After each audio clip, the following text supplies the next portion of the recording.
Hello everyone. कल हमने Coulomb's law in vector form पढ़ा, उसके दो चार क्वेश्चंस भी किए। दो क्वेश्चंस मैंने दिए थे, ठीक है। किसी का रिप्लाई नहीं आया। उम्मीद है नेक्स्ट वीडियो से पहले सबका रिप्लाई आएगा। और मुझे इन दोनों क्वेश्चंस के आंसर चाहिए कमेंट बॉक्स के अंदर, ठीक। दोनों क्वेश्चंस करने हैं, ठीक है। आज मैं बात करूँगा डिस्ट्रीब्यूशन ऑफ चार्ज की, ठीक है। और बेसिकली हमें यूनिफॉर्म डिस्ट्रीब्यूशन ऑफ चार्ज पढ़ना है।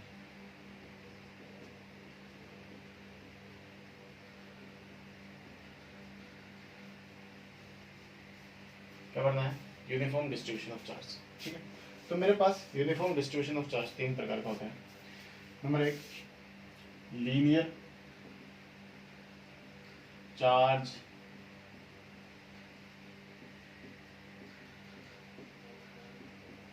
डिस्ट्रीब्यूशन। नंबर दो, सरफेस चार्ज डिस्ट्रीब्यूशन। और नंबर तीन, वॉल्यूम चार्ज डिस्ट्रीब्यूशन, ठीक है। लीनियर चार्ज डिस्ट्रीब्यूशन मतलब क्या है? मेरे पास एक वायर है, ठीक है। क्या है? वायर। और इस वायर को मैंने टोटल चार्ज Q दिया। टोटल चार्ज कितना दिया? Q। And this Q charge is distributed on the whole wire. ये जो Q चार्ज है ये इस पूरी वायर के ऊपर डिस्ट्रीब्यूटेड है इक्वली, बराबर मात्रा में। इस पूरी वायर के ऊपर बराबर मात्रा में, इक्वल मात्रा के अंदर Q चार्ज डिस्ट्रीब्यूटेड है। यदि मैं इसके टुकड़े करूं बराबर, ठीक है, सपोज करो कि मैं इसके 10 टुकड़े कर लेता हूं बराबर, ठीक है। तो एक टुकड़े के अंदर कितना चार्ज आया? सपोज करो this length is dl, this length is dl, ठीक है। तो इस टुकड़े के अंदर कितना हिस्सा आया? सपोज करो, लेट कर लेते हैं कि इसके अंदर टोटल चार्ज कितना है मेरे पास? dq। इस dl लेंथ के अंदर चार्ज कितना है? dq। जितने एलिमेंट मेरे हैं सबकी लेंथ कितनी है? dl। तो सबका चार्ज कितना हुआ? dq। हर हिस्से में चार्ज कितना हुआ? dq। क्यों? क्योंकि मैंने हर वायर के हर हिस्से को बराबर चार्ज दिया है। वायर के हर हिस्से को मैंने बराबर चार्ज दिया है, तो वायर के हर हिस्से में क्या आएगा? बराबर चार्ज आएगा, ठीक है। और जब बराबर चार्ज गया, इसी को हम क्या कहते हैं? Uniform distribution. इसको मैं क्या कहता हूँ? Uniform distribution. मतलब charge is given in equal quantity. The distribution is equal. किसी भी हिस्से के साथ कोई भेदभाव नहीं है कि मोटा हिस्सा है इसको चार्ज ज्यादा दे दो, ये पतला हिस्सा है इसको चार्ज कम दे दो, ठीक है। ऐसा कुछ नहीं है, ऐसा कुछ नहीं है। वायर है, वायर के ऊपर चार्ज के जितने टुकड़े करेंगे सबके पास बराबर मात्रा में चार्ज, सबको हमने बराबर चार्ज दिया है। इसे हम क्या कहते हैं? इक्वली डिस्ट्रीब्यूशन ऑफ चार्ज, जिसे हम क्या कहते हैं? यूनिफॉर्म। क्या कहते हैं उसको? यूनिफॉर्म कहते हैं। यूनिफॉर्म मतलब एक समान। यूनिफॉर्म का मतलब ही क्या होता है? यूनिफॉर्म का मतलब ही क्या? एक समान, ठीक है। तो मैं बात करूं इसकी, तो इसे हम क्या कहते हैं? लेंथ। अच्छा, वायर की बात करें तो वायर में क्या जाता है मेरे पास? इसे हम क्या कहते हैं? Linear charge distribution. क्या कहते हैं इसको? Linear charge distribution.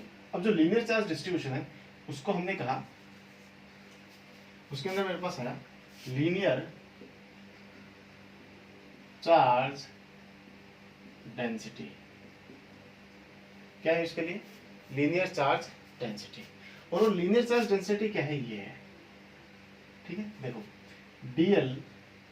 dq by dl, और ये हर हिस्से के लिए बराबर रहने वाली है, विच इज माई लैम्डा, ठीक है। ये लैम्डा क्या है मेरा? लीनियर चार्ज डेंसिटी, ठीक है, which is equal to lambda total charge is q by l, ठीक है।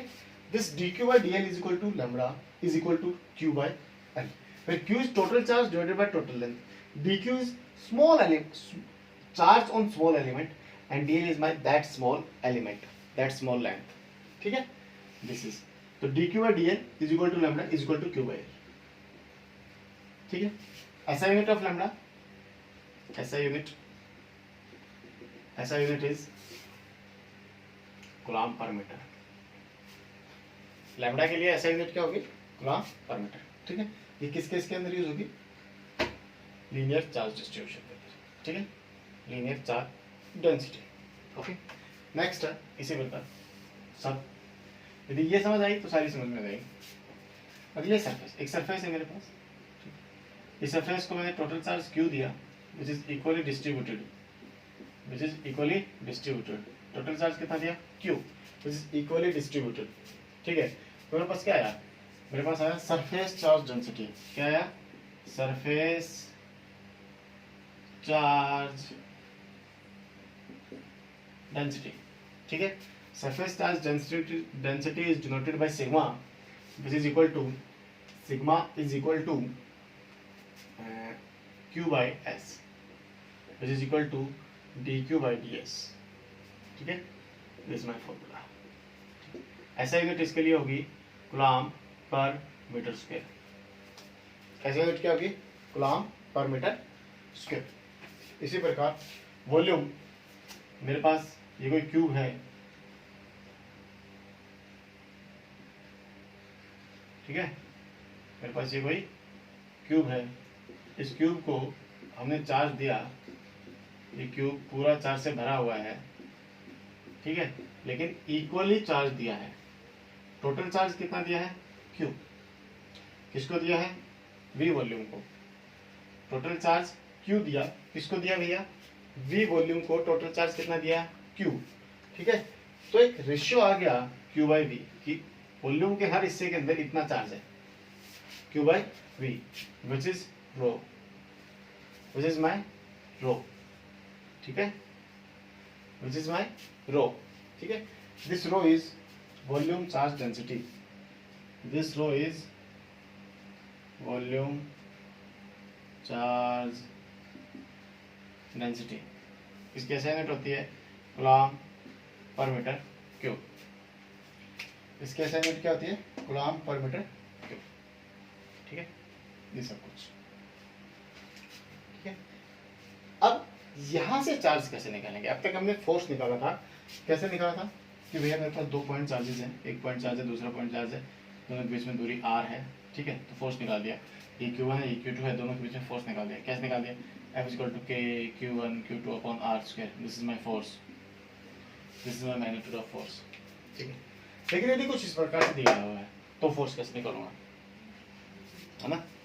निकालते हैं, देखो बहुत आसान है, कुछ नहीं करना, सपोज करो, देखो भाई कुछ नहीं, बहुत आसान। लेकिन हम कई बार क्या कहते हैं, धोखा खा जाते हैं। ठीक है, हमने +1 के अंदर एक बात पढ़ती है, सेंटर ऑफ मास। ठीक है, अब देखो सपोज करो यहाँ पे कोई लेंथ गिवन है मुझे, ठीक है, और इस लेंथ से x दूरी के ऊपर, इस लेंथ से x दूरी के ऊपर कोई चार्ज रखा मैंने Q0। ठीक है, इस Q0 के ऊपर इस पूरी वायर की वजह से, ठीक है, इस पूरी वायर की वजह से कितना फोर्स लगेगा। ठीक है, तो कई बार हम धोखा खा जाते हैं। जैसे सेंटर ऑफ मास में क्या करते थे हम, कि इस पूरी वायर को हटाते थे, इसके सेंटर के ऊपर इसका मास रखते थे टोटल, और यहां से इसके ऊपर m0 के ऊपर फोर्स निकाल देते थे। ठीक है, लेकिन यहां ऐसा नहीं होगा, क्योंकि सेंटर ऑफ चार्ज नाम की कोई चीज नहीं होती है। उसका कारण क्या है, सेंटर ऑफ चार्ज नाम की कोई चीज नहीं होती है। जब सेंटर ऑफ चार्ज होता ही नहीं है तो मैं सेंटर बनाऊंगा किसे। इसका मतलब क्या करेगा, यहां पे भी कोई चार्ज रखा हुआ है जो इसके ऊपर फोर्स लगा रहा है, और यहां पर भी कोई चार्ज रखा हुआ है जो इसके ऊपर फोर्स लगा रहा है। ठीक है, सपोज करो इसकी लंबाई l है। ठीक है, तो इस वायर की वजह से इसके ऊपर फोर्स लग रहा है, और वो फोर्स कहां से कहां तक लग रहा है, x से लेके x प्लस l के बीच की दूरी है। डिस्टेंस कितनी है, इतनी दूरी है। मैं इसके बहुत छोटे छोटे छोटे छोटे टुकड़े कर लूँ, तब जाकर के इसके ऊपर फोर्स निकाल पाऊंगा, है ना। और कितने टुकड़े करने पड़ेंगे, अनंत। कितने टुकड़े करने पड़ेंगे, अनंत।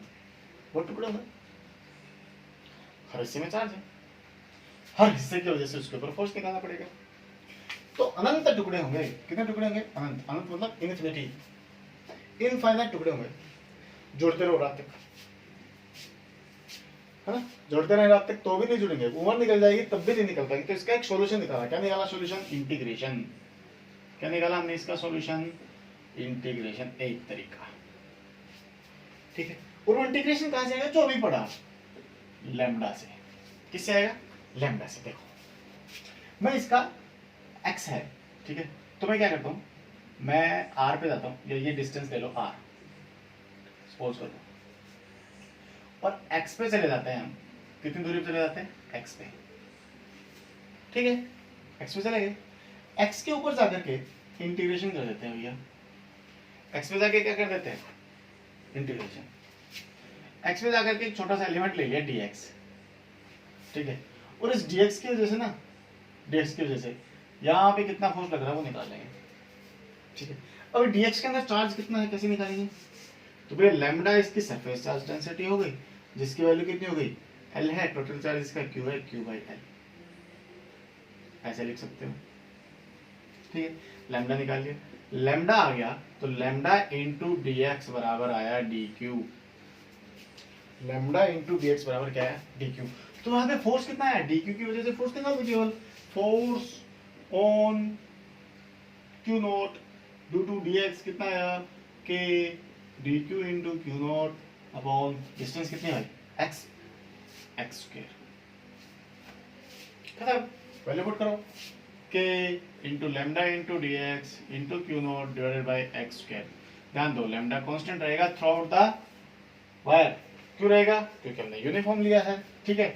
q नॉट मेरा कांस्टेंट है, वहां पे जो चार्ज रखा हुआ है बचा कौन, dx और x, और ये मेरे पास आया छोटा फोर्स, ये मेरे पास फोर्स क्या है, छोटा सा फोर्स, और मैं इसका क्या कर दूंगा, integration, f equal to integrate k lambda q not x by sorry dx by x square. कहां से कहां तक करना है भैया, यहां से लेके यहां तक, r से लेके r प्लस a तक, ऐसा है ना। This is my answer, this is my answer, ठीक है। We can solve it easily, सिर्फ इंटीग्रेशन करना है, ठीक है, बहुत आसान। एक और तरीका बताता हूँ, तो सबके लिए, ठीक है, किसी भी उसके लिए डायमेंशनल सरफेस के लिए भी ऐसी है, तो मैं सबका फॉर्मूला लिख रहा हूँ तीनों केसेस के लिए, for lambda, for sigma and for rho, ठीक है। तो फॉर लैम्डा क्या है मेरे पास, फोर्स बराबर आया integrate K lambda into D L into D Q, sorry into Q not लिख लो, डिवाइडेड बाय एक्स स्क्वायर या आर स्क्वायर, ठीक है। सिग्मा बराबर आया एफ बराबर integrate K into sigma into D S Q not divided by R square, ठीक है। रो के लिए एफ बराबर आया इंटीग्रेट के rho into D V Q not divided by R square, ठीक है। This is for all L, for all surface, for all volume, ये सभी लेंथ के लिए, ये सभी सरफेस के लिए, और ये सभी वॉल्यूम के लिए। यानी कि यहाँ पे मैं वॉल्यूम इंटीग्रल करूंगा, यहाँ पे मैं सरफेस इंटीग्रल करूंगा, यहाँ पे मैं लेंथ इंटीग्रल करूंगा, ठीक है। तो these are the important formula, ठीक है, जो हमें रिमेंबर करना है। और जो भी क्वेश्चन कराया है वो बहुत इंपॉर्टेंट है, ठीक है। जो लेंथ वाला क्वेश्चन कराया है उसको कंप्लीट करके सोल्व करके उसका आंसर देना है मुझे, ठीक है, और ये तीनों वैल्यूज सॉल्व करनी है। ये बहुत इंपॉर्टेंट फॉर्मूलाज है, रिमेंबर दैम, ठीक है, और इनको याद रखना। और ठीक है, पहला चैप्टर अपना खत्म। कल हम इलेक्ट्रिक फील्ड के बारे में पढ़ेंगे। किसके बारे में पढ़ेंगे, इलेक्ट्रिक फील्ड एंड डाइपोल, दो बेसिक बातें पढ़ेंगे। और परसों हम डाइपोल की वजह से इलेक्ट्रिक फील्ड पढ़ने वाले हैं, ठीक है। तो ये सब करना, कल मिलते हैं, ओके, ऑल द बेस्ट।